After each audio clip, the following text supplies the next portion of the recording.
டேய் ஜனா, இந்நேரத்துக்கு நாம அனுப்புன ஆளுங்க பாத யாத்திரை போனவங்களை அட்டாக் பண்ணிருப்பாங்கல்ல.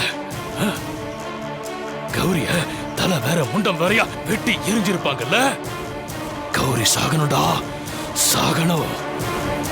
அந்த குட்டி பிசாச வெட்டி சாச்சிட்டு அந்த பேழப்பட்டிய என்கிட்ட கொண்டு வந்து சேர்த்துட்டா இந்த உலகமே என் கைக்குள்ள வந்து சேர்ந்த மாதிரிடா.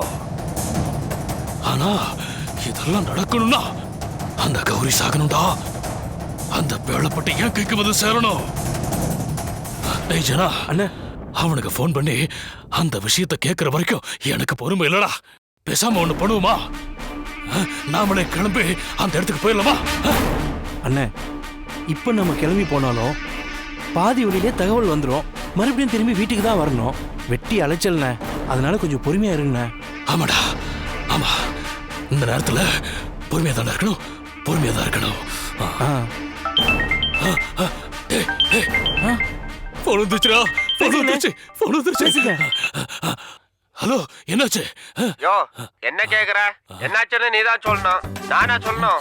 நான் சொல்லணுமா? என்னடா உளர்ற? நீ யாரா? நீ யாரு? யாருன்னு கேக்குறல்ல? டேய், என்னையா மரியாதை குறையுது? நான் விநாயகமூர்த்தி பேசுறேன். நீ மேஸ்திரி தானே? அடச்சே, போன வேடா. அண்ணே, யாருண்ணே போன்ல?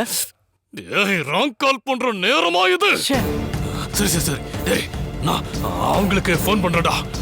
அண்ணா அண்ணா அண்ணா என்னடா?